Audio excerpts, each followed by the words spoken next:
દાહોદમાં આદિવાસી સમાજની 73 AA વાળી જમીનોમાં ધર્મ પરિવર્તન થકી વેચી મારવાના કારસા સામે કોંગ્રેસે મોરચો માંડ્યો। દાહોદ જિલ્લો એ આદિવાસી સંસ્કૃતિ ધરાવતો જિલ્લો છે। આ જિલ્લામાં અનુસૂચિત વર્ગ આદિવાસી સમાજના લોકોની આજીવિકા અને જીવન ગુજરાન ચલાવતું મુખ્ય વ્યવસાય એ ખેતી છે।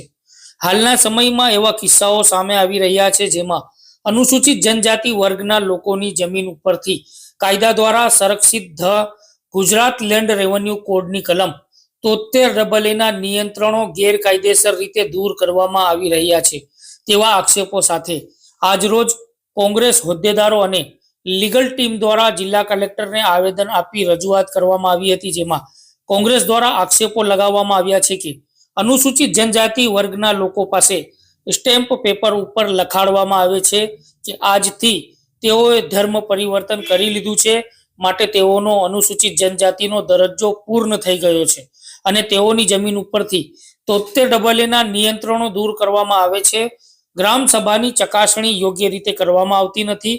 ઘણા કિસ્સાઓમાં તેમના આવકના દાખલા પણ તપાસવામાં આવતા નથી। આ પ્રમાણે મામલતદાર અને પ્રાંત અધિકારી દ્વારા હુકમો કરવામાં આવ્યા છે, પરંતુ આવા કિસ્સાઓમાં મામલતદાર અને પ્રાંત અધિકારી પાસે આ નિયંત્રણોને દૂર કરવાની સત્તા છે તો તેનો જવાબ છે ના। ત્યારબાદ તે ખેતીલાયક જમીનને બિનખેતીમાં રૂપાંતર કરવામાં આવે છે અને આદિવાસી ખેડૂતની 73 વાળી જમીનમાં પ્રીમિયમ ભરી દેવામાં આવે છે, જેથી સરકાર પણ કાર્યવાહી કરતી નથી અને અંતમાં તે જમીનનો દસ્તાવેજી પુરાવા ઉભા કરી નાખવામાં આવે છે અને આ પ્રકારે કાયદાની પ્રક્રિયાનો દુરુપયોગ કરવામાં આવી રહ્યો છે।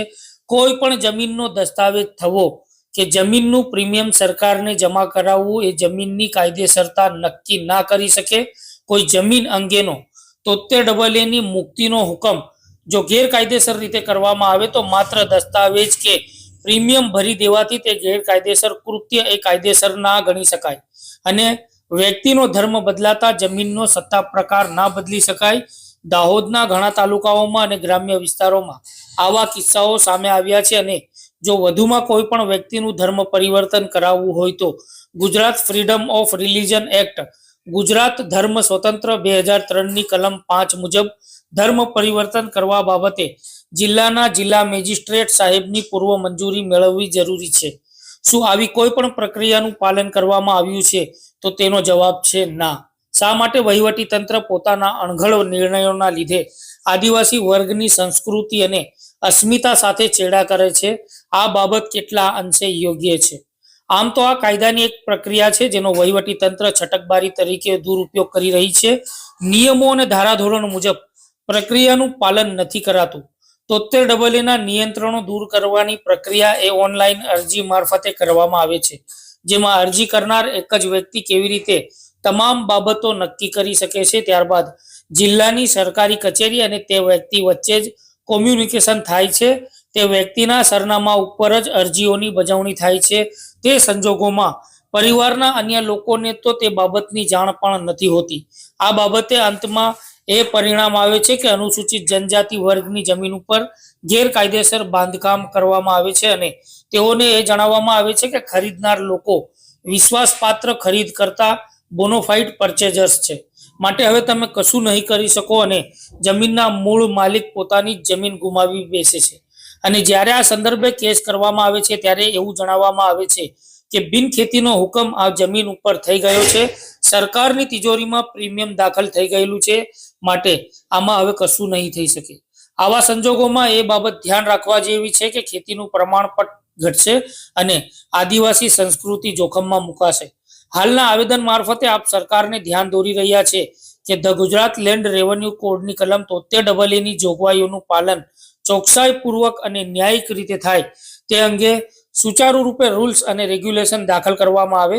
વધુમાં ધ ગુજરાત લેન્ડ રેવન્યુ કોડની કલમ 73 ને સંદર્ભે યોગ્ય માર્ગદર્શિકા બનાવવામાં આવે છે, જેથી સરકારી અધિકારીઓ કલમ 73 નો અમલ કાયદાની જોગવાઈઓ મુજબ યોગ્ય રીતે કરાવી શકે, જેથી હાલના ધ ગુજરાત લેન્ડ રેવન્યુ કોડના અમલની નીતિમાં ચોકસાઈ, સકારાત્મક અને નિશ્ચિતતા તથા કડકાઈ આવશે અને અનુસૂચિત જનજાતિના વર્ગના લોકોને ન્યાય મળી શકશે અને ખેતીલાયક જમીનો બચી શકશે। તેવા આવેદનરૂપી આક્ષેપો સાથે કોંગ્રેસે જિલ્લા કલેક્ટરને આવેદન આપી અને આક્ષેપો મૂકવામાં આવ્યા હતા। આજ રોજ દાહોદ જિલ્લા કોંગ્રેસ કમિટી વતી અમે સૌ કોઈ લોકો અહીંયા ભેગા થયા છીએ. આજ રોજ દાહોદ જિલ્લાના સામાન્ય પ્રજાજનો, કોંગ્રેસના કાર્યકર્તાઓ અને કોંગ્રેસના આગેવાનોએ દાહોદ જિલ્લાના કલેક્ટર સાહેબશ્રીને આવેદન આપ્યું. કારણ કે દાહોદ જિલ્લો એ આદિવાસી અસ્મિતા અને આદિવાસી બાહુલ્ય ધરાવતો જિલ્લો છે. ત્યારે અહીંના જે અનુસૂચિત જનજાતિ વર્ગના લોકો છે એમની જમીન ઉપરથી કલમ 73AA જે નિયંત્રણો છે એ વહીવટી પ્રક્રિયાનો દુરુપયોગ કરીને ગેરકાયદેસર રીતે દૂર કરવામાં આવ્યા છે. જે બાબતનું આવેદન આજ રોજ કલેક્ટર સાહેબશ્રીને આપ્યું. આદિવાસી વર્ગની વ્યક્તિએ પ્રકૃતિ પૂજક કહેવાય, તેમ છતાં તેઓ પાસે સ્ટેમ્પ પેપર ઉપર કેટલાક જે લોકો છે એ લોકો એવું લખાવડાવ્યું કે આજથી તેઓએ ધર્મ પરિવર્તન કર્યું અને માટે તેઓની જમીન ઉપરથી ગુજરાત લેન્ડ રેવન્યુ કોર્ટની કલમ 73AA જે છે એને દૂર કરવામાં આવી. તો આ ગેરકાયદેસરનું કૃત્ય છે. ગુજરાત લેન્ડ રેવન્યુ કોર્ટની કલમ 73AA પ્રક્રિયાનો દુરુપયોગ કરવામાં આવી રહ્યો છે. કારણ કે ગ્રામ સભા જે ગ્રામ પંચાયત છે એનો ઠરાવ એ વાંચવો ખૂબ જ મહત્વનો છે. છતાં પણ વહીવટી તંત્ર દ્વારા ગ્રામ પંચાયતનો ઠરાવ છે એની ચકાસણી કરવામાં આવતી નથી. જે પ્રકારે 73AA જે નિયંત્રણો છે એને દૂર કરવાના વહીવટી તંત્ર અને સરકારશ્રીના જે ધારાધોરણો છે એનો ચોક્કસ પ્રકારે અમલ જે છે એ થતો નથી. અને એના કારણે આપણા જે અનુસૂચિત જનજાતિ વર્ગના લોકો છે, આપણા જે આદિવાસી વર્ગના ભાઈઓ બહેનો છે, એમની જમીન ઉપરથી 73AA નિયંત્રણો ગેરકાયદેસર રીતે દૂર થાય છે. તેઓ જમીન વિહોણા બને છે અને એ જ્યારે જમીન વિહોણા બને ત્યારે એમની જમીન જે છે એ જમીનનું તાત્કાલિક 1 અઠવાડિયું, 2 અઠવાડિયું કે 15 દિવસમાં એમની જમીન જે છે એ નોન એગ્રીકલ્ચર લેન્ડમાં કન્વર્ટ થઈ જાય છે. એટલે ખેતીની જમીન જે છે એ બિન ખેતીમાં તાત્કાલિક ધોરણે રૂપાંતરિત થઈ જાય છે. અને આમ આપણા જે ભાઈઓ બહેનો છે એ જમીન વિહોણા બને છે. તો વહીવટી તંત્ર જે પ્રકારે આ પ્રક્રિયાનો દુરુપયોગ કરી રહી છે, ક્યાંક કાયદાની જે પ્રક્રિયા છે એમાં છટકબારી છે એ શોધી રહી છે. તો આ માટે જિલ્લા કલેક્ટર સાહેબશ્રીને આજરોજ આવેદન આપ્યું.